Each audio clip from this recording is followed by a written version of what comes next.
Bonjour à toutes et à tous et bienvenue au comptoir de Calcio Espresso pour cette 36e numéro de notre podcast qui torréfie le football italien de l'autre côté des Alpes.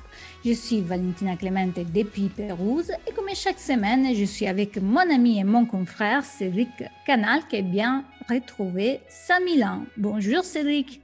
Bonjour Valentina, bonjour à toutes et à tous. Et aujourd'hui, on va s'intéresser à l'Euro 2020 qui commence en ce vendredi 11 juin 2021. Un an de retard, on va pas y revenir à cause de la pandémie, bien sûr. Et enfin, donc ce vendredi, la fin de 5 ans d'attente pour la Squadra Azzurra qui va enfin retrouver un tournoi international majeur. En plus, l'Italie a l'honneur d'inaugurer à Rome cet Euro contre la Turquie. Et pour en parler avec nous, les deux commentateurs officieux de cette nationale que vous pourrez suivre sur Twitch, Paolo Del Vecchio et Gianni Rossi. Bonjour messieurs. Bonjour, salut Cédric, salut Valentina. Bonjour Cédric, bonjour Valentina. Bonjour et bienvenue à tous les deux. Merci. C'est vrai qu'on vit à distance d'une année cette situation qui a changé un peu parce que déjà la pandémie a complètement changé les codes de comment on vit aussi le football. En plus, cet euro déplacé d'un côté à l'autre de l'Europe, ça change un peu à ce qu'on a habitué normalement. Je pense plus ou moins on a vécu tous les derniers en France de façon différente et c'était vraiment une ambiance très sympa, je dois l'avouer. Dans les stades, dans les rues, on a vu vraiment un beau événement. Qu'est-ce que vous attendez pour cette nouvelle édition qui porte avec soi beaucoup de changements? Paolo, je t'en prie. C'est vrai que c'est un peu surprenant d'avoir cette édition sur plusieurs pays, d'autant plus dans les conditions actuelles. C'est presque dommage que ça se fasse maintenant, cette formule. Mais voilà, je pense que ça peut être aussi intéressant d'avoir déjà que l'Italie puisse jouer ses 3 matchs de poule à Rome, à domicile. Donc ça, c'est déjà hyper intéressant pour l'Italie. Et ensuite, c'est vrai qu'en fonction de si l'Italie arrive première, deuxième du groupe, voire troisième, puisque les meilleurs troisième se qualifient. Il y aura des plus ou moins longs voyages à faire. J'espère qu'on tombera du bon côté du tableau pour pas aller trop loin et pour pas que les joueurs soient trop fatigués des voyages, personnellement. Oui, de mon côté, j'ai envie de dire, et c'est ce qui a un peu donné l'envie de ce projet, c'est que cette année supplémentaire, elle a créé une impatience supplémentaire en fait. Je ne vais pas tout dire maintenant, mais c'est vrai qu'avec Paolo, on a été au cœur du traumatisme. On était en novembre 2017 à San Siro, on était avec l'équipe d'Italie pour ce drame historique qu'on a tous vécu comme une sorte de gifle, comme une sorte de boule au ventre, de choses qui nous a fait très mal en tant que supporter de l'équipe d'Italie. Et cette année qui s'est rajoutée encore à l'impatience et quelque part nous a donné envie. En tout cas, nous a donné le temps pendant le confinement de penser à ce projet et de réfléchir quoi faire pour reprendre un peu. Oui, parce qu'il y avait en effet une envie, si tu veux, de vivre intensément. Pour nous, voilà, l'équipe d'Italie, quand elle joue une compétition internationale, c'est une parenthèse dans nos vies. On a nos familles, on a nos enfants, bien sûr, on a nos boulots, mais il y a quelque chose qui s'arrête parce que l'équipe d'Italie joue en compétition internationale et là, plus rien n'existe. À partir de là, c'est la passion qui parle avant tout. Et le fait que ce soit reporté d'un an dans un contexte où en plus on est enfermé chez nous a créé une envie, quelque part, à dithyrambiser, j'ai envie de dire, notre envie de vivre cette passion, d'où cette envie de la partager aussi, du coup, et de commenter les matchs. Alors justement, on peut revenir sur ce projet. Donc Paolo Del Vecchio, tu étais déjà venu avec nous dans ce podcast pour parler de la Squadra Azzurra et de tous tes projets artistiques autour du foot. Toi, Gianni Rossi, tu es voix off. Tout à fait. Et donc, est-ce que vous pouvez un petit peu nous expliquer votre rencontre, votre amitié? Donc, pourquoi vous allez vous retrouver comme ça sur Twitch lors des matchs de la nationale? Très synthétiquement, notre rencontre, tu veux dire notre rencontre par rapport à ce projet ou notre rencontre en général? Non, même avant, voilà, notre votre amitié, voilà, exactement. Fallait pas tout dire. On est ouvert absolument à tout, sauf à la bêtise, bien évidemment. Alors, plus sérieusement, c'est une rencontre assez iconoclaste, vu qu'à la base, moi, j'ai connu Paolo quand il était un des grands rédacteurs de Calcio Mio, certainement d'ailleurs, un des plus talentueux. Et nous, on était très admiratifs avec mes amis. On était un peu des fans de Paolo. On lui écrivait des messages en ne pensant pas qu'il allait nous répondre. On était, voilà, pour nous, c'était quelqu'un qui écrivait à Calcio Mio, donc quelqu'un d'important. Et un jour, il nous a répondu On a été, non, mais ne rigole pas, Paolo, c'est la vérité. C'est vrai. Et il nous a répondu. Et moi, j'ai été super heureux qu'il me réponde. On a commencé à discuter pendant un an et demi, c'est ça, sur Facebook, à parler que de l'équipe d'Italie, d'éventuels changements, d'éventuels remplacements, d'éventuels mercato. Et en fin de compte, un peu comme une rencontre Tinder ou Grindr ou une rencontre, bref, sur Copain d'avant aussi, quelque part. Au bout d'un an et demi, on a bu un café ensemble. Mais au bout d'un an et demi, pendant un an et demi, on n'a fait que parler de l'équipe d'Italie à distance. Voilà. Et après, on est parti à Milan ensemble voir un match de Serie A. Enfin, c'est passé plein de choses. Ouais, en fait, on s'est trouvé beaucoup de points communs grâce à cette, entre guillemets, passion commune de suivre cette équipe d'Italie.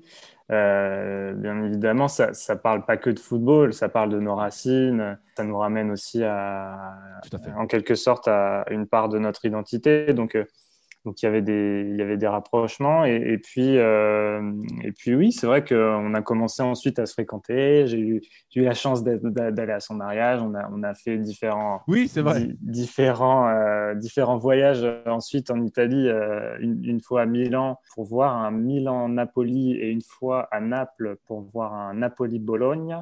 Avec un but du capitaine de la Squadra Diaspora, Nicolas Sansone d'ailleurs. Désolé Valentina, je sais que ton cœur balance pour le Napoli. Et donc ouais, voilà, en fait c'est vraiment une amitié qui s'est liée depuis maintenant, je pense, bien 4-5 ans, je pense. Tout à fait. En effet, il y a plein de choses qui nous unissent, et notamment ces racines, et quelque part qui rejoignent ton projet artistique, Paolo, de Squadra Diaspora. Ça fait tous un peu partie de cette diaspora. Et du coup, l'Euro arrivant, alors on n'est plus trop d'accord sur le fait que ce soit mon idée ou ton idée, c'est notre idée, on va dire. On s'est dit, on va commenter ces matchs, quoi. Parce qu'on a envie de faire vivre cette passion, on a envie voilà, de partager ça. On sait que moi aussi, dans ma démarche artistique, avant, en tant que musicien, j'avais sorti un morceau qui s'appelait Fausto Coppi, qui n'était qu'une longue déclaration d'amour, peu roublarde au sport italien. Et dans cette continuité, voilà, en fait, notre projet, si vous voulez, c'est un projet avant tout d'amis, c'est un projet de passion, c'est pas un projet qui se prend au sérieux du tout. C'est vraiment un projet de partage. C'est-à-dire, notre ambition, c'est un peu comme nous, on s'est rencontrés et on a eu cette passion commune et ce plaisir à échanger et à être ensemble. On a juste envie d'échanger et avoir ce plaisir à être ensemble avec ceux aux quelques-uns qui nous font le plaisir et l'honneur de nous écouter. Tout simplement. C'est une déclaration d'amour, en fait. C'est de l'amour. Donc, vous êtes prêt pour ces débuts? Vous avez fait des répétitions, on peut dire, avec les matchs de Absolument pas. préparation. Ok. Bon, écoute, on Si, verra. ouais. C'est vrai que oui, on s'est entraîné, je crois que c'était en mars, hein, les matchs de qualification à la Coupe du Monde, je pense. Et c'était un vrai entraînement parce que ce Italie-Bulgarie, c'est là qu'on a découvert que être commentateur de football, voilà. Ouais, Faut c'est pas avoir évident, c'est pas évident. Ouais. Savoir Non, occuper non, c'est vrai. l'espace. C'est vrai. Après, c'est vrai qu'on amène la chose un peu différemment parce que déjà, on se prend pas au sérieux. Il y a beaucoup d'humour. Oui. On essaye d'amener ce côté vraiment très, très objectif sur l'équipe d'Italie. Toujours. Je sais pas ce que tu en penses, Gianni, mais c'est vrai qu'on est là. L'objectivité, c'est la base. On est là pour supporter l'équipe d'Italie, quoi. Il n'y a pas de. Voilà. Je crois que le message est clair. On n'a rien contre la Macédoine du Nord, qu'on respecte. Mais oui, on est là, oui. Et après, évidemment, on est friendly avec toutes les autres équipes qu'on respecte chacune. Mais non. Pardon, Paolo, sauve-moi, s'il te plaît, comme d'habitude. Non, mais voilà, tu as tout dit. On est là, on est un peu dans une frénésie de l'équipe d'Italie, du résultat. Oui, il y a de la tension. Enfin, c'est vraiment, pour le coup, un peu le contre-pied du commentaire classique de télévision. Nous, on est vraiment à l'inverse, quoi. On n'est pas du tout objectif, on n'est pas du tout calme. C'est vraiment une petite folie, quoi. Voilà. C'est ça. En fait, quelque part, c'est une forme d'exutoire tel que le football. En fait, je ne sais pas comment vous le vivez. Pour moi, le football, je dirais, en exagérant un peu, c'est un moment de barbarie, quoi. C'est un moment où on est devant sa télé, on hurle. Parfois, il y a des mots qui dépassent notre pensée qui sortent. On a mal, on a peur, on pleure, on est furieux, on casse sa télé. Moi, j'ai vu mon père fracasser sa télé. Un très bon souvenir. C'est des moments, quelque part, on se laisse, c'est des moments un peu hors vie quotidienne. Pour terminer, en effet, on est complètement sous tension. Valentina, tu nous demandes si on est prêt. Oui, on est prêt. Et surtout, d'ailleurs, je remercie mon confrère Paolo, qui se connaît beaucoup mieux en football que moi, notamment en football italien, et qui est un peu la caution, j'ai envie de dire sportive, la caution oserais-je oser le mot, journalistique, avec des guillemets, bien sûr, je l'emploie, voilà, parce que Paolo est un spécialiste de la Serie A et du football. On le sait, il évolue dans ces milieux. Heureusement, j'ai Paolo avec moi pour rattraper l'ensemble des conneries que je vais dire, notamment quand je confonds toujours Spinazzola avec Bonucci, ça c'est quelque chose d'assez récurrent chez moi. Mais plus sérieusement, en effet, on est sous tension. Donc non, Valentina, on ne peut pas te dire si on est prêt parce qu'on est au moment où le coup d'envoi. Là, je peux dire oui, on est prêt, non, non, on a les micros. Oui, mais au moment où l'arbitre va siffler le coup d'envoi, on ne sait pas ce qui va se passer. Ça va être C'est vrai qu'on n'est pas, on n'est pas à l'abri d'un petit malaise en direct malaise sur vagal. Twitch. C'est Voilà. Et puis par exemple, voilà, on apporte aussi. les maillots Oui, on a des tenues, effectivement, enfin, surtout Jelmy, une tenue très vintage qui ne sera pas sans rappeler peut-être la Coupe du Monde 90 ou même avant, il faut voir, fonction des lunettes. Mais non, c'est vrai on essaie aussi d'apporter une sorte d'alternative aux commentaires classiques et aux commentaires surtout francophones, parce que c'est vrai que personne n'est sans savoir que il y a toujours une petite rivalité, une petite tension entre. de bonne loi. Oui, tout à fait, très respectueuse, mais entre le foot italien et le foot français, enfin surtout de la France vers l'Italie. Une adversité familiale, j'ai envie de dire. C'est ça. Et voilà, et du coup, on va nous aussi de nos commentaires très subjectifs. C'est ça. Et c'est vrai aussi qu'il y a une petite frustration. C'est vrai qu'aujourd'hui, les commentateurs, qui sont des professionnels absolument géniaux, mais c'est vrai qu'à l'image de la communication en général, quelque chose s'est polissé. Pour nous, il y avait une frustration, voilà, entre cette communication très polissée ou très politiquement correcte, ce qui est normal quand on s'exprime devant un large public, et cette passion qu'est le football. Pour nous, voilà, il y a un schisme qui s'est opéré depuis quelques années. On avait envie de revenir à un commentaire furieux, un commentaire passionné, un commentaire voilà, qui vibre, en fait, tout simplement. On aimait, nous, les commentateurs, qui n'hésitaient pas à hurler, à en rajouter. Nous, on pense que c'est comme ça qu'on aime vivre le football, et c'est comme ça qu'on vous propose de le vivre avec nous, en fait. Dans la démesure, parce que supporter une équipe, c'est de la démesure, quoi. Quelle idée, quoi. Et est-ce que vous avez des exemples, justement? Vous avez, je ne sais pas, peut-être plus du côté italien, du coup, où on a peut-être plus cette passion dans les commentaires qu'en France, même si en France, il y a Yohan Ryu, par exemple, qui a apporté quelque chose, lui aussi, avec le commentaire filmé là-dessus, le côté passion. Mais bon, vous, c'est différent, parce que c'est vraiment attaché à l'Italie et avec votre objectivité, comme vous disiez. Tout à fait. Oui, c'est vrai que Yohan Ryu a vraiment un style bien à lui, et c'est assez impressionnant de le voir commenter. Après, en Italie, on peut penser au commentateur supporter du Milan, Crudeli, qui fait des commentaires assez fous à chaque fois qu'il y a un but. C'est toujours impressionnant à regarder, et donc là, c'est assez drôle aussi. Notre modèle ultime, c'est Fabio Caressa, Beppe Bergomi, Italie-Allemagne 2006. Voilà. Là, c'est notre modèle de... Voilà.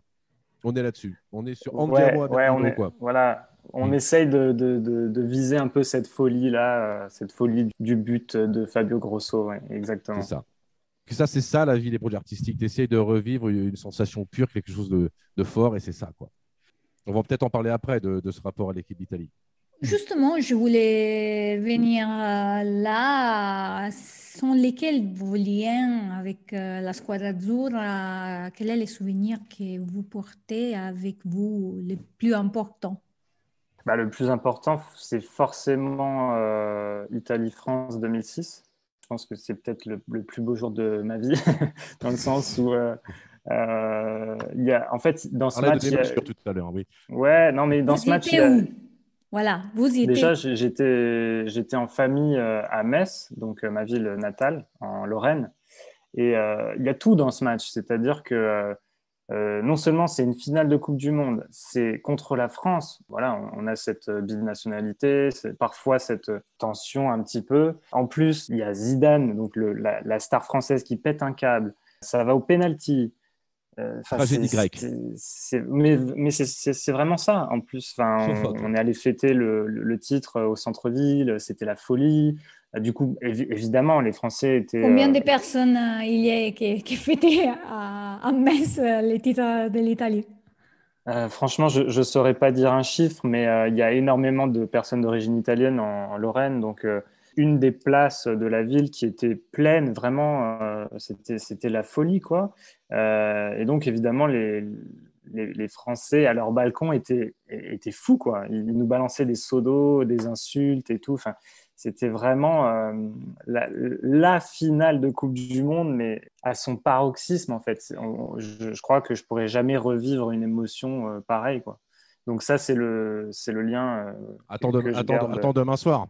Ouais. C'est vraiment ce que je garde en tête en premier. Ensuite, mon lien particulier avec l'équipe d'Italie, c'est très simple. C'est que, en fait, ça nous sert un petit peu de réunion familiale à chaque fois qu'il y a des grandes compétitions. Et on est en famille, il y a les cousins, il y a les cousines, même ceux qui ne s'intéressent pas vraiment au football, ils sont là et on est tous ensemble. Enfin, c'est ça le vrai lien à l'équipe d'Italie. Enfin, je ne sais pas ce que tu en penses, Gianni, mais c'est aussi Tout à fait.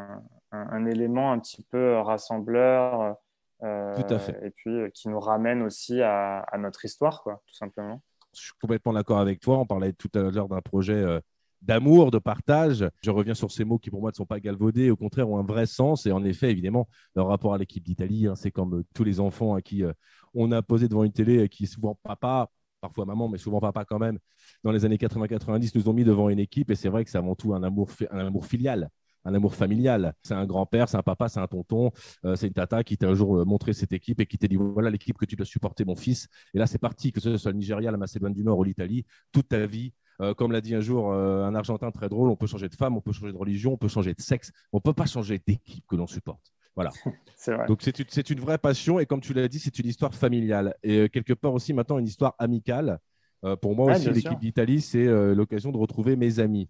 Pour répondre à ta question, Cédric, l'évidence serait bien que j'imagine comme nombreux auditeurs qui nous écoutent, préféré la demi-finale contre l'Allemagne à la finale, qui était footballistiquement quand même beaucoup plus achevée, surtout de la part de la prestation italienne. Évidemment, cette finale de 2006, ça a été le paroxysme, ça a été la joie ultime pour nous tous. Il faut remettre ça dans le contexte d'une évolution qui a duré 14 ans, en l'occurrence, et qui a débuté pour moi, et je pense comme de nombreux autres auditeurs, par un traumatisme. Tout simplement par la finale de 1994. La finale de 1994 où on avait vécu ce parcours, cette équipe d'Italie menée par Il Divino Codino, bien sûr, on ne le cite pas, le dieu du football italien. Et c'est ce traumatisme, quoi. Pour moi, ma passion pour l'équipe italienne a commencé par des pleurs. Elle a commencé par des pleurs, par des colibés à l'école. Vous avez perdu les Italiens, nanana. Ça a commencé par voilà, ça a enchaîné ensuite 98, la défaite au pénaltys contre la France. Donc, en fait, ça a été une série de coups quelque part. 2000, la finale de l'Euro perdue contre la France. C'est ça.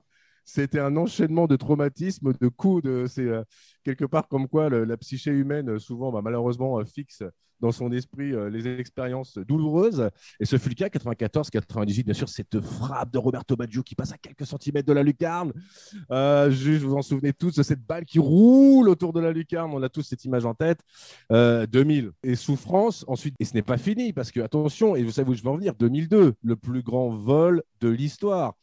Incroyable, l'Italie, Totti qui se fait tacler dans la surface et qui prend un rouge.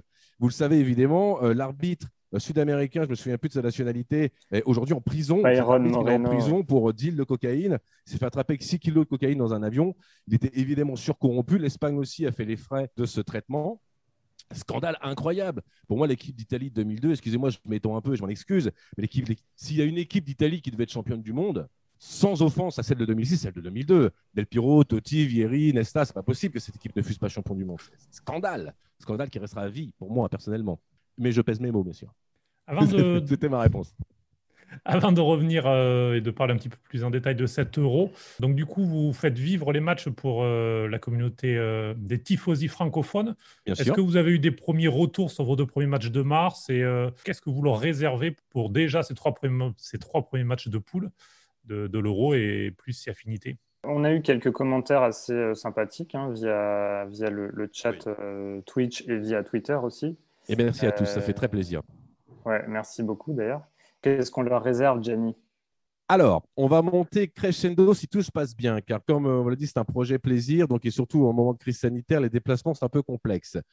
Normalement, ça c'est à peu près sûr, c'est même totalement certain. On se retrouve demain à 20h30 sur notre chaîne Twitch pour ce match donc Italie-Turquie. Et si tout va bien, et si nos tests sont négatifs, et si notre avion décolle, On vous réserve, on ne peut pas tout vous dire, mais pour le match Italie-Suisse, on vous prépare une surprise incroyable, mais il y a encore des détails techniques à régler, des détails aussi de transport à régler. On n'en dit pas plus, on ne veut pas vous faire de fausses promesses, mais normalement, si tout va bien, ce mercredi 16 juin, on devrait proposer une exclusivité mondiale et une expérience qui n'a pas été vécue par personne ici depuis 1 an et demi.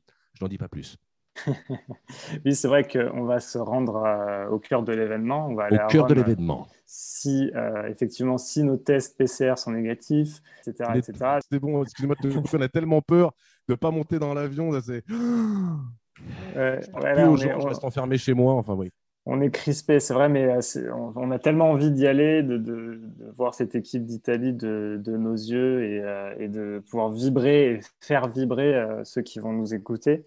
Voilà, normalement, si tout va bien, on sera à Rome du 16 juin au 21 juin. Oui. Donc, pour le deuxième et pour le troisième match de poule. Et on vous proposera 2 expériences différentes. Pour le 16 juin, une expérience immersive au cœur d'un lieu où personne n'a mis les pieds depuis 1 an et demi. Et ce sera le 20 juin, c'est ça, pour le Italie-Pays de Galles, où évidemment l'Italie devra absolument gagner avec 2 buts d'avance, parce qu'évidemment on aurait fait 2 matchs nuls avant, comme d'habitude. Une immersion au cœur de Rome, normalement Piazza del Popolo, normalement. Donc on va vous proposer un numéro de prise d'antenne de Paolo Rossi au cœur de l'Italie, au milieu des supporters italiens. Ça risque d'être auditivement un peu éprouvant, mais ça risque d'être sympa. On a l'impression que c'est très sympa, vu comme on a pu apprécier les avant-premières, si on peut dire comme ça, et aussi ces moments de partage ensemble. Voilà, dans ces podcasts, c'est très amusant. Ça t'a fait Merci. rire? Oui, oui, C'est oui, cool. oui. C'est le Bah, but, hein. C'est le bah but oui, parce que voilà, on est c'est là la pour. bonne humeur, c'est comment dire, l'ambiance idéale pour vivre un match de foot. C'est ça. C'est un peu comme si, et je l'avais pas mal répété dans ces lives, c'est comme si on était tous ensemble dans la même pièce. C'est aussi un projet qui est né de confinement, on l'a dit, une envie, une volonté de se retrouver en fait. Et comme on ne peut pas se retrouver physiquement, enfin bien on le pourra à partir du 30 juin, alors en espérant qu'on puisse se retrouver au d'un match de l'Italie après le 30 juin. Croise les doigts. Pour nous, c'est la famille. Les gens qui nous regardent, qu'ils soient supporters de l'Italie ou pas, d'ailleurs, c'est la famille. Et c'est comme si on était tous ensemble, en fait, sur le canapé. Bon, sauf qu'on n'est pas vraiment ensemble, mais c'est comme si on était tous ensemble, qu'on va pleurer ensemble, on va rire ensemble, on va se moquer ensemble de l'arbitre, bien sûr, de Lorenzo Insigne, notre chouchou. Je dis ça. Attends, oui, alors, Valentina, je dis ça. Non, on adore Lorenzo Insigne, bien sûr. Il n'y a pas aucune. Oui, je vous crois. Je dissipe tout de suite pour Aussi moi parce Lorenzo que, Insigne. je vais dire, il a un poids pas mal dans cette équipe, donc il faut qu'il fasse son travail. Il est fantastique. Pour nous, Lorenzo, c'est un folie classe et on attend, notamment avec Marco Verratti. Pour moi, c'est les 2 joueurs, corrige-moi Paolo, évidemment, les plus dotés techniquement, normalement. Mais corrige-moi Paolo. Bien sûr. Ouais. Après, c'est vrai qu'on a encore d'autres armes comme Barella, Berardi, Chiesa, qui a fait une belle saison. Immobilier, qui est quand même Scarpa d'Or l'année dernière. Donc c'est pas rien non plus. Je vois beaucoup de gens qui critiquent Ciro Immobilier, mais c'est pas Guillaume Haro, quoi. Donc un peu de respect pour Ciro.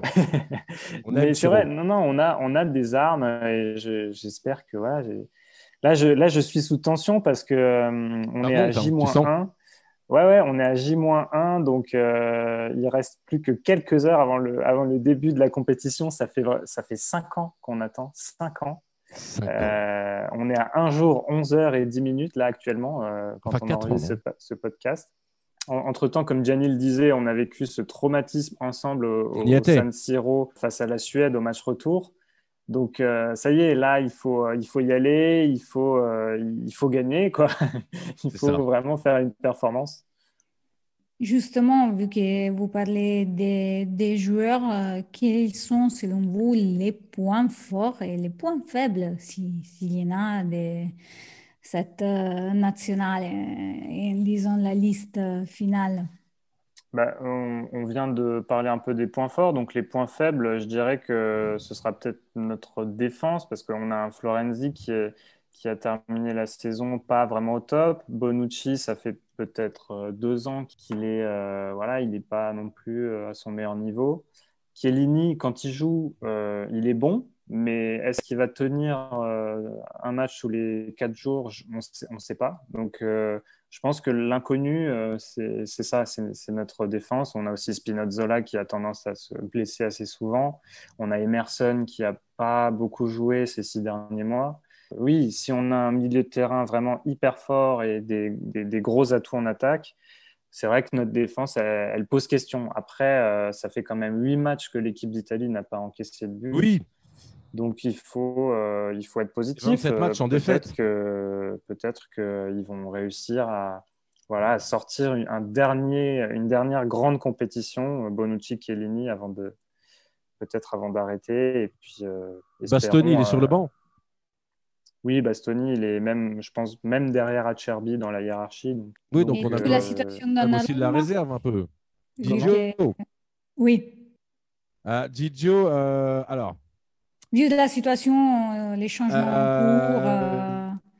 Personnellement, je suis gardien, très modestement, un club amateur, Paname Boys and Girls, d'ailleurs, le club gay-friendly d'Île-de-France, que je salue, qui avait le club qui était à l'origine d'ailleurs du projet. Vous avez peut-être vu que les joueurs du PSG, les joueurs de Ligue 1 qui avaient donc ce chiffre arc-en-ciel, c'est par exemple le club où j'ai l'honneur de jouer, qui avait organisé ce projet. On les salue, les Paname Boys and Girls. Gigio Donnarumma. Alors, Gigio Donnarumma, on l'aime. Et c'est notre meilleur gardien, c'est sûr. Après, je tempérerai, parce que pour nous, évidemment, peut-être que c'est toujours les défauts des supporters. Pour nous, Gigio, en plus, cette homonymie avec Gigi, Gigio, il y a 2-3 ans, on se voyait magnifique, on se disait fantastique, c'est l'histoire à parler. Le descendant direct de Gianluigi Buffon est descendu sur terre pour éclairer les cages italiennes, et c'est Gigio. Ça paraissait d'une évidence totale. Le fait est que c'est un gardien absolument magnifique, qui fait partie du top 5 mondial pour moi, mais qui pourrait encore progresser. J'ai du mal à voir pour l'instant encore sa marge de progression. Et le gros problème, c'est son agent. C'est scandaleux. Et là, s'il va au PSG, nous, on en discutait avec Paulo hier, on ne comprend pas. Enfin, si, on comprend. On comprend oui, financièrement, ça se tient. C'est le club le plus riche du monde. Voilà. On comprend bien la motivation de son agent. On ne comprend pas du tout la motivation de Gigio Donnarumma, vraiment. Et donc, on espère que ça ne va pas, comme tu le disais, Paolo, par rapport à notre sujet. Paolo, justement, s'inquiétait du fait que toute cette tractation déconcentre un peu notre portier. Mais on a toute confiance en lui, en tout cas. C'est un très, très bel athlète. Oui, après, il y avait déjà eu cette prolongation à Milan, je ne sais plus en quelle année c'était. Oui. Où, effectivement… Je pense que c'était plus ou moins la même période. Ouais, c'est ça. Il avait joué il y a 2 ans, non ? Un Euro U21, je pense. Oui. Et il avait, les supporters lui avaient lancé des faux billets de banque un peu pour se moquer de lui. Ensuite, il a quelques mois compliqués sur le terrain. Mais justement, le fait d'avoir déjà vécu l'expérience, je pense que cette fois-ci, il ne se laissera pas influencer par le mercato. J'espère, mais c'est dommage cet agent, hein. Comme quoi, un détail dans une carrière footballistique, je veux dire, excusez-moi, je ne vais pas dévoiler mes accointances par rapport au club italien que je supporte, mais pour moi, Gigio devrait jouer à la Juventus depuis 2 ans, quoi. Enfin, c'est l'évidence même, quoi. Peut-être pas depuis 2 ans, mais au moins, il aurait pu peut-être y aller maintenant. C'est-à-dire que c'était le bon moment aussi. C'est un peu le sens de l'histoire. La Juve a toujours eu le meilleur gardien italien. Après Zoff, après Buffon, voilà, la logique et l'évidence. Je ne comprends pas qu'il n'ait pas de respect pour ça. Ça montre vraiment une évolution du football. Est-ce qu'il se dit ça, Gigio, en se rasant le matin? Non, mais après, au-delà de la Juve ou pas la Juve, mais c'est triste que des joueurs, en fait, les meilleurs joueurs partent de Serie A. On n'avait pas réussi à retenir Marco Verratti. Là, on ne réussit pas à retenir Donnarumma. Déjà, le problème, c'est économique. Oui, bien sûr, c'est économique. Mais voiler la face. Mais ce que je ne comprends pas… Locatelli aussi, hein, qui dans les tablettes de beaucoup de clubs. Hein. Non, mais ce que je ne comprends pas, c'est qu'un club comme le PSG, on le voit qu'aucun des joueurs ne progresse en allant là-bas. À part peut-être Marquinhos, qui est arrivé très jeune et qui est devenu vraiment un très bon défenseur. Incroyable. Mais quand on va là-bas… C'est Marquinhos lui-même qui fait la différence. C'est parce que c'est un homme différent du reste du vestiaire. Ouais, je pense. Je peux les signer où vous voulez parce que je l'ai vécu, je l'ai vu par rapport aux autres. L'effet d'être toujours là à prendre sous les dos tous les… Par exemple, un truc tout bête, quand les PSG perdaient, les matchs aussi en championnat, qui soit, lui, il était toujours là pour parler devant la presse. Les autres, ils parlaient jamais. Lui, il s'arrêtait Oui, parce qu'il avait du respect. Et c'est donc, ça. C'est un homme de valeur et oui, on lui souhaite un très bon parcours à la CAN avec l'équipe du Maroc d'ailleurs.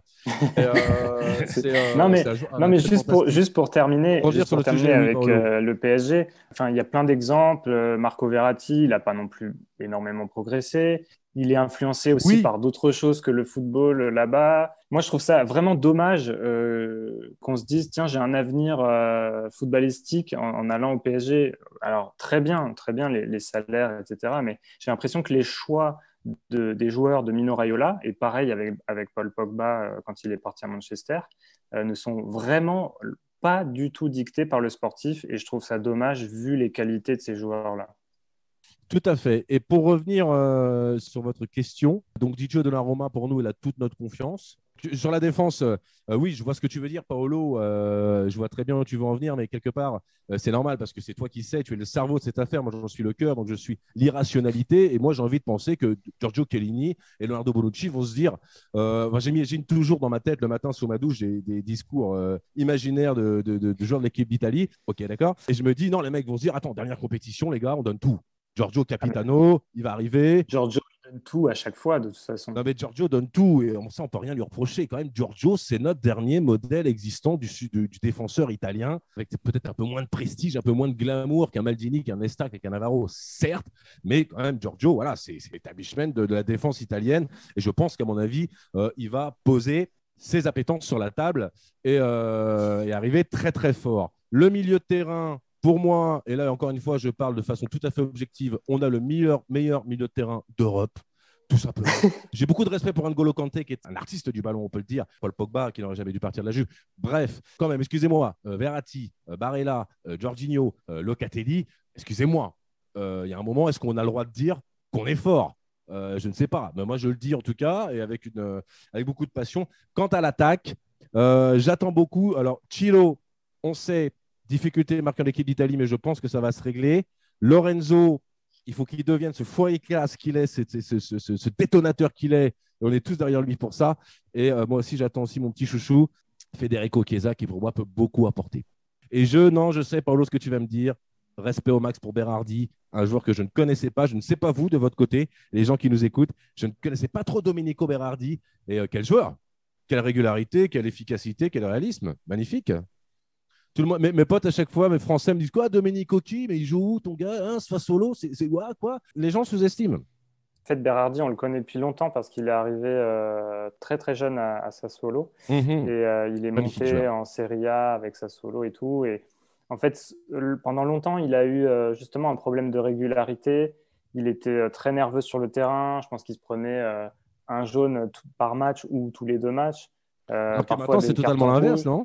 Et c'est vrai que cette saison, vraiment, il m'a beaucoup plu. Je pense que depuis un an et demi, il a vraiment cette maturité. Je pense qu'il doit avoir 26 ans aujourd'hui, un truc comme ça. Il a vraiment une maturité qui est intéressante et qui se voit aussi en équipe d'Italie parce qu'il Il plante. a 5 buts sur ses 6 dernières sélections, je crois, si je ne dis pas de bêtises. Non, complètement. Ouais. Chiesa, il est encore très jeune. C'est vrai qu'il a fait une magnifique saison à la Juve. Mais c'est vrai qu'en équipe Et d'Italie, c'était pas il a facile du de faire mal une à... magnifique saison à la Juve cette année, quand même. Ouais, mais c'est vrai qu'en équipe d'Italie, il a du mal à être aussi efficace. Donc, moi, je le vois bien en super sub, Chiesa, À la Giovinco, quoi. qui rentre à gauche ou à droite. D'ailleurs, à la place d'Insigne ou Berardi, ça change pas grand-chose Oui. pour lui. Mais je le vois bien voilà, rentrer en fin de match pour dynamiter un peu les défenses adverses. Et on ne parlera pas, bien sûr, de l'absence de Moïse Kean, personnellement incompréhensible pour moi au vu de son ratio serré, de ses performances. Mais nous n'en parlerons pas et nous respectons les choix de Roberto Mancini, qui doit certainement avoir un meilleur point de vue que nous sur la situation. Quelque part, tout à l'heure, on parlait du fait que Berardi soit sous-estimé. Et hier soir, je discutais, comme chaque jour de ma vie de football, avec des collègues qui me disaient oui, mon collègue me disait oui, pour moi, les favoris, voilà, France, Angleterre, le Portugal. Et il réfléchissait, cherchait des favoris dans cette discussion. Il ne sortait jamais l'Italie. Bon, évidemment, pincement au cœur pour moi, mais je n'ai rien dit et je me suis dit tant mieux en fin de compte. Sous-estimez-nous. Comme Berardi, ne pensez pas à nous. Ne pensez pas à nous, laissez-nous tranquillement dans notre coin, sous-estimez-nous. Et nous, ne vous inquiétez pas, on va faire notre petit chemin tranquillement. Qui va piano, va sano. Évidemment, ça va être difficile. Évidemment, on s'attend à tout, mais on est là. Et je trouve ça bien qu'on ne pense pas à nous, qu'on soit sous-estimé en fin de compte. Qu'en penses-tu, Paolo? Oui, je pense. Après, je pense que les sportifs, c'est-à-dire les équipes qui vont descendre sur le terrain, connaissent la qualité de l'Italie. Donc, Oui.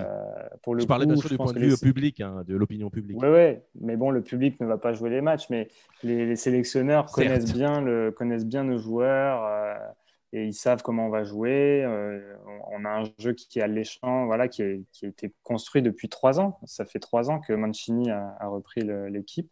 Mm, Donc, c'est un jeu qui commence à arriver à maturité. Maintenant, c'est vrai qu'il y a beaucoup de joueurs qui n'ont jamais joué de compétition internationale dans l'équipe. Donc, mhm. ce sera aussi une très bonne répétition pour le prochain mondial dans tous les cas, quoi. C'est comme ça qu'il faut le voir, en effet. Oui. Ouais. Et donc Mancini, tu le disais Paolo, qui est arrivé, qui a construit depuis 2 ans et demi maintenant cette sélection, 27 matchs sans défaite, mais donc pas réellement de grands tests contre des grosses sélections, puisque alors, il y avait eu un match amical contre la France au début de son mandat, qui avait été une défaite.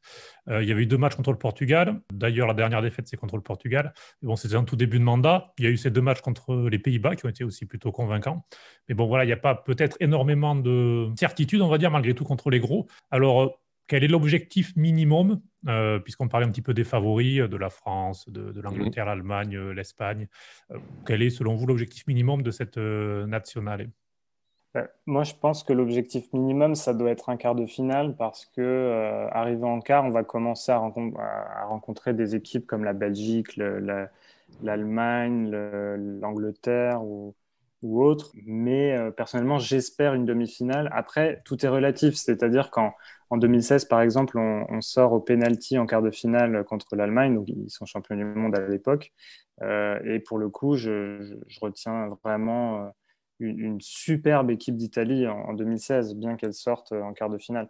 Donc tout dépendra de la manière aussi, de ce qu'on aura montré sur le terrain.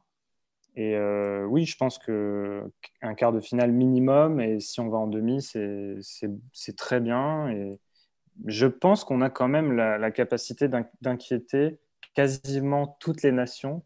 Peut-être que la France est au-dessus parce qu'elle est au-dessus de toutes les nations de toute façon. Mais j'ai quand même assez confiance. C'est-à-dire, je suis un peu dans le même état d'esprit qu'avant l'Euro 2012, où personne croyait trop en l'équipe d'Italie, mais il y avait quand même de la qualité sur le terrain. Et finalement, ça a fait une finale, même si évidemment, on était loin du niveau de l'Espagne de l'époque. Mon cœur balance. Maintenant que je suis un garçon pondéré et intelligent depuis que je te fréquente, Paolo, j'ai envie d'être d'accord avec toi. Et j'ai envie de dire oui, un quart de finale, ça sera beau. En fait, à vrai dire, pour tout vous dire, dans mes peurs secrètes, déjà, si on sort des poules, pour moi, ça sera un soulagement total. Tu couperas ce passage, évidemment, s'il te plaît, Cédric. Mais pour moi, en tant que supporter, j'ai dit en tant que cœur de l'équipe, pour moi, la seule option possible, c'est la victoire finale. Et tout autre résultat me décevra. Il n'y a pas d'autre option possible pour moi, Mais ça, personnellement. Je ne dis pas que c'est ce qui va arriver, je ne dis pas que c'est ce que je pense, c'est ce que je ressens. Ça n'a rien à voir qu'une pensée. Après, tu dis que je n'ai pas dit qu'un quart de finale, ce serait beau. J'ai dit qu'un quart de finale, c'est le minimum. Oui, tout à fait. Merci de me corriger, Paolo. Tout à fait. et puis aller jusqu'en finale pour vivre sur Twitch les matchs avec vous, Paolo Rossi, du coup, C'est jusqu'au bout, ça. jusqu'au 11 juillet. C'est ça. Oui, ça va être, du coup, ça va être fatigant. Tu sais, on s'est rendu compte, Cédric, soit dit d'entre nous, vu qu'on est dans les coulisses, grâce à ton podcast, et encore merci pour ton invitation.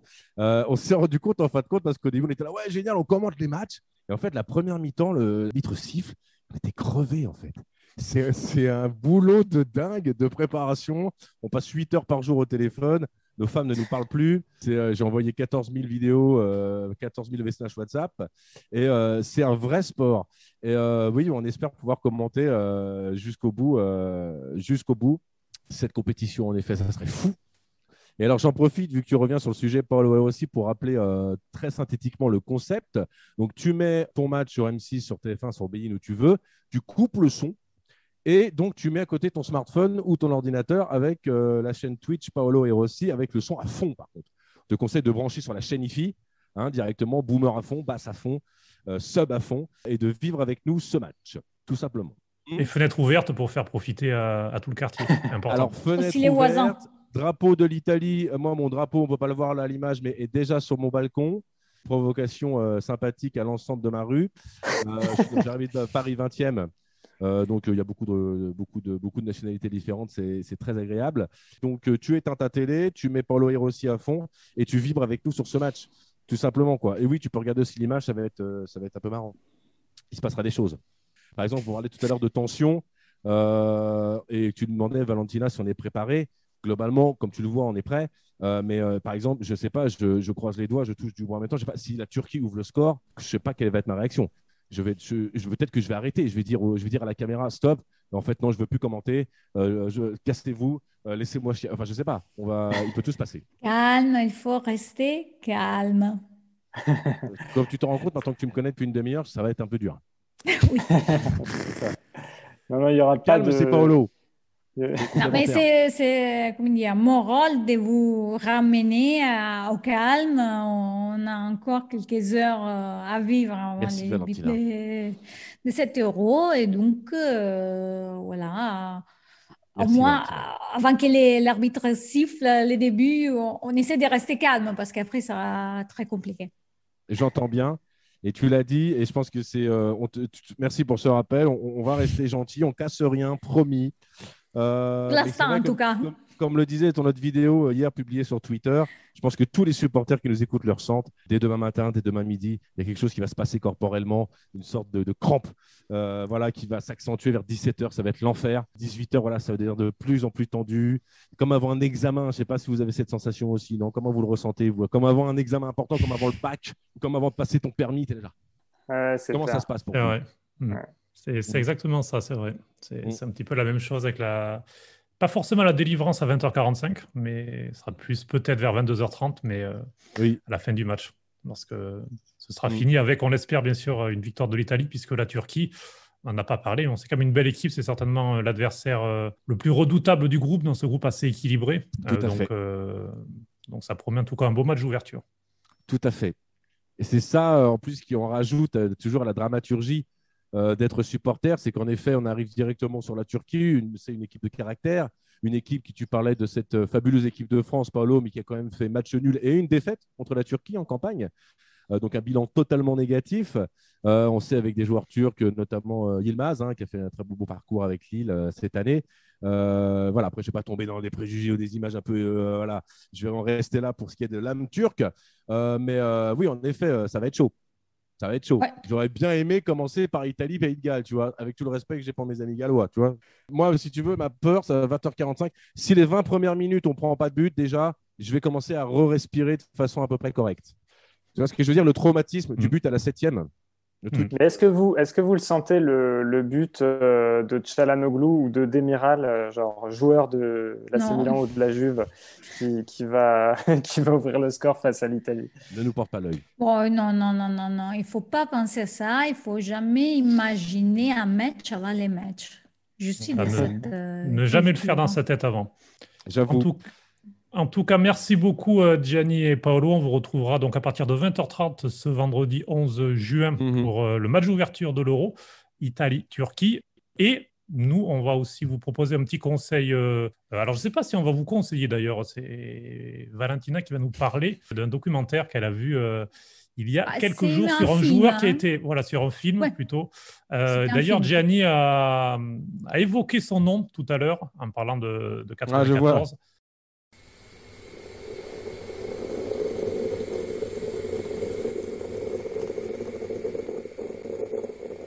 Guarda che a me non mi converti. Il nostro mondiale comincia ora. Se ogni volta che tocco la palla io la devo dar via di prima, come faccio a fare, non so, un dribbling.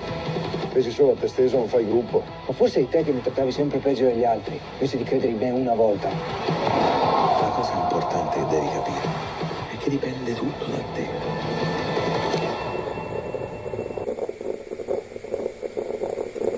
Valentina, dis-nous tout sur ce film Netflix. Bah oui, merci pour ce moment, pour me laisser la place pour parler de ces films sur Roberto Baggio que j'ai eu la chance de regarder il y a quelques soirées. Et globalement, c'est bien, c'est intéressant. On peut dire que ça saute peut-être des moments qu'on aurait apprécié voir. dans la carrière de Roberto, mais c'était très difficile de mettre en 2 heures plus ou moins toute sa vie. Donc, surtout parce que ce qui est mis en avant, c'est vraiment les moments de difficulté, surtout au début, quand il y a la blessure tout jeune qui venait d'arriver à Florence, qui ne pouvait pas jouer. Et on voit un Baggio qui presque arrive à se laisser aller, qui voulait quitter les foot, parce que quand même, avoir une telle blessure à 18 ans, surtout à l'époque, c'était pas comme aujourd'hui. On a eu moins peut-être aussi d'espoir et tous les parcours qu'il fait aussi avec le bouddhisme, comme il s'est rapproché. Et c'est, comme dire, 2 heures agréables à passer. Mais pour un documentaire, il y a une large marge de faire mieux. Mais l'acteur qui interprète Baggio, il est vraiment rassemblant et aussi les pères de Baggio est vraiment fort dans l'imaginaire et c'est un peu autour du rapport entre les deux aussi qui tous les films se développent. Donc, dans l'ensemble, on peut dire que c'est un 7 sur 10 pour moi. Mais je pense que ça peut être un début pour faire quelque chose de mieux. Je ne sais pas si vous l'avez vu, si vous avez vu quelques images. Non, on l'a pas vu parce qu'on espérait le regarder ensemble avec Gianni. Donc, c'est vrai qu'on l'a pas encore vu. Après, j'ai vu des critiques plutôt négatives Mhm. sur Twitter. Mais bon, c'est vrai qu'on se fera notre idée aussi. Alors, tout à fait, on l'a pas encore vu, on voulait le regarder ensemble. Moi, personnellement, j'ai peur de le regarder. Comme je vous l'ai dit, Bah, pour il faut voir. les regarder avec un peu de détachement. Ça reste un film, donc il y a un peu les Ouais, là, côtés. j'imagine. J'imagine. Mais pour moi, Roberto Parce que Baggio, c'est pas quand je un pense. documentaire, c'est pas comme ça pouvait être aussi les documentaires qu'il avait fait Alexis Fascelli sur la vie de Totti. C'est pas une série, donc c'est Non, un bien film sûr. où dans 2 heures il faut mettre peut-être trop des choses. Voilà, Non, c'est bien sûr. ça Et j'imagine, oui. la critique qu'on peut faire. J'imagine que beaucoup, du coup, s'attendaient à un traitement très footballistique et Oui. ça a dû surprendre pas mal qu'on ait en fin de compte un film avec des personnages et des histoires annexes. On s'attendait peut-être en fin de compte plus à quelque chose de l'ordre du documentaire sur l'évolution de la carrière de Baggio. En effet, mais quelque part, même si j'ai pas vu le film, j'ai envie de peut-être tenter un mot d'esprit et de vous dire, ça m'étonne pas qu'il soit un peu décevant. Quelque part, la déception, malheureusement, avec tout le génie et tout l'amour qu'on a pour Roberto, la déception, c'est le mot qui lui vient directement à l'esprit quand on pense à Roberto Baggio. C'est l'histoire d'une déception, d'une souffrance incroyable, d'une étoile qui aurait dû être brodée sur ce maillot en 1994. Ce tir au but, voilà, tiré par notre ballon d'or. Et en même temps, j'en ai marre moi-même de ce que je dis, donc je m'arrête de parler parce que j'en ai assez. Je suis sur plein de groupes Facebook, fans de Roberto Baggio, et ça ne parle que de ce penalty. Donc stop, stop. Roberto n'est pas que ce penalty. Mais c'est ça les trucs. C'est un peu la clé du film aussi. Donc finalement, les trucs que je trouve bien, c'est que vraiment ça te fait rentrer dans la peau de comment il a pu vivre au-delà des blessures. Mhm. C'est cette marque toute sa vie de se Mais c'est réveiller ça, toutes les nuits avec c'est la sueur affreux. parce qu'il avait raté sa penalty. C'est Je veux ça. dire, et c'est injuste par rapport à tout ce qu'il a fait dans sa carrière que finalement tout ça se résume dans ses pénaltys manqués. C'est ça. Et d'ailleurs, c'est terrible parce que justement, comme il le dit lui-même, j'avais lu dans un 11 mondial daté de 1980 et quelques. Il disait voilà, c'est terrible parce que j'ai dû faire une thérapie après ça.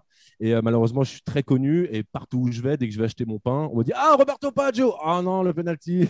Toute sa vie, on lui rappelle, tout le monde lui rappelle. C'est une En histoire de plus, fou, c'était quoi. pas l'unique à rater les pénaltys, mais c'est Oui, comme si c'était l'unique à rater les pénaltys. oui, c'est ça. Non, mais Voilà. après, Et comme on un l'aime. grand philosophe l'a déjà dit, il n'y a que ceux qui ne vont pas tirer qui ne ratent pas leur penalty. Donc, Tout à fait. personnellement, j'en voudrais jamais. Alors, je vais apporter un bémol à ce Et où jamais, Massaro? mais Oui. jamais à un tireur d'avoir raté, sauf Graziano Pellè, quand il a fait son malin devant Neuer et qu'il a fait le geste. Aussi Zaza. Ouais, mais Zaza, je lui en veux pas. Il a une façon de tirer. Bon, c'était un peu ridicule. Il a raté, c'est pas grave.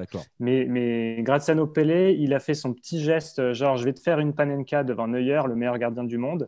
Et il n'a pas assumé, il a tiré à côté. Et ça pour moi, c'est impardonnable. Et en plus, j'étais dans le stade derrière les buts. Il nous a ridiculisé avec son petit pas là, C'est devenu un mème. C'est Zaza, ça. Mais voilà, c'est pour ça que Valentina, moi je te rejoins. Et j'ai déjà dit à l'antenne, Simone Zaza, c'est un nom qui est proscrit de l'antenne de Paolo Rossi, quoi, directement. Non, mais franchement, on ne peut pas lui en vouloir. Il a une façon de tirer, comme Jorginho a une façon de tirer aussi, un peu bizarre. Il fait son petit saut de chat. Mais Pelé, il a vraiment fait son malin pour au final rater, quoi. Oui. Alors que justement, dans l'ADN de l'équipe d'Italie, je n'ai jamais vu, à part lui, un joueur vraiment faire son petit kéké, que ce soit sur une séance de tir au but ou même dans une autre situation. Tu es là, tu représentes un maillot qui a 4 étoiles, tu fais ton travail et puis voilà. Bien, on va souhaiter ne pas revivre un tel traumatisme, un traumatisme Baggio ou un traumatisme Pelé. Cet été, Di Biagio, c'est vrai. Ne l'oublions pas. C'est mieux oublier, aller en avant, aussi pour eux, pour leur donner un PDP. Voilà. Mais non, Valentina, parce qu'on en parlait et tu rebondissais à très juste titre sur le documentaire sur Roberto Baggio. On parlait d'amour et c'est l'amour qui nous lie cette équipe, l'amour familial, l'amour amical et l'amour culturel. Mais je ne sais pas si vous me rejoindrez dans ce point de vue, mais c'est aussi de la souffrance supporter l'équipe d'Italie. C'est de la souffrance. Moi, mon joueur préféré, par exemple, c'est Alessandro Del Piero, un joueur absolument magnifique. Et absolument magnifique, pourquoi ? Parce qu'il représente cette tragédie, cette poésie du football italien. Alessandro Del Piero, il a tout gagné, mais il a aussi tout perdu. Et c'est ça qui est fantastique. Et c'est aussi pour ça qu'on est lié à ce football italien. C'est de l'ordre de la souffrance, quoi. C'est de l'ordre, tu vois, mais d'une souffrance qui nous grandit et d'une souffrance qui nous fait vibrer. Eh bien, on souffrira avec vous à partir de... En fait, c'est parce qu'on a peur qu'on fait ça. C'est parce qu'on a peur qu'on fait une chaîne Twitch. C'est pour pas être tout seul. C'est ça, pour souffrir, c'est un petit peu une thérapie de groupe. Ensemble, ouais. Une thérapie de tifosi. C'est ça. Parfait. Bon, mais en tout cas, merci beaucoup Paolo Del Vecchio et Gianni Rossi d'avoir été avec nous. Et donc, on vous suivra bien sûr avec un grand plaisir sur Twitch lors des matchs de la Squadra Azzurra. Merci à vous. Merci à vous pour votre invitation. Bonne journée. On se retrouve tous demain soir. Forza Azzurri. Forza Azzurri. Et puis bonne Euro à tout le monde. Bon Euro à toutes et à tous, effectivement. Et puis nous, donc, bien, c'est terminé pour ce 36e numéro de la saison.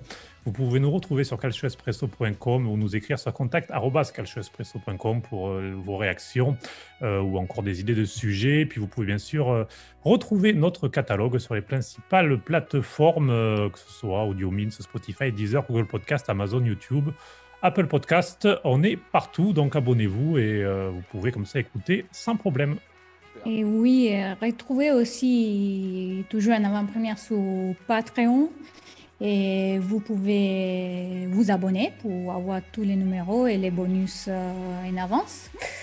Et suivre et réagir sur nos réseaux sociaux, Twitter, Facebook, Telegram, Instagram. La musique derrière nous, c'est Daybreak de Janist. C'est la fin. Et à bientôt Cédric, avec des nouvelles aventures et beaucoup de tensions pour cet Euro qui commence. Et nous, eh bien, on se quitte avec la bande-annonce de Paolo Rossi, que vous pouvez retrouver cette bande-annonce sur les réseaux sociaux. Et bien sûr, Paolo Del Vecchio et Gianni Rossi en direct pour tous les matchs de la Nazionale. Ciao, ciao. Ciao. 4 ans après le traumatisme de 2017, l'Italie revient enfin en compétition internationale. Juste pour le plaisir, 2 tifosi au bord de la rupture décident de commenter tous les matchs de l'Italie sur leur chaîne Twitch. Leurs avis seront pondérés. Voilà, ça c'est pas un but volé, ça c'est pas un but acheté par Adidas. Là je change totalement ma version, effectivement on n'a pas de joueur offensif. C'est une grosse merde. Et leurs sources vérifiées. Mon père a dit, de toute façon si le match est truqué, on le verra tout de suite dans les 5 premières minutes sur un penalty pour la France. Leur mission, vous faire vivre dans leurs commentaires cet amour du maillot qui nous anime tous. Et il nous a annulé, voilà.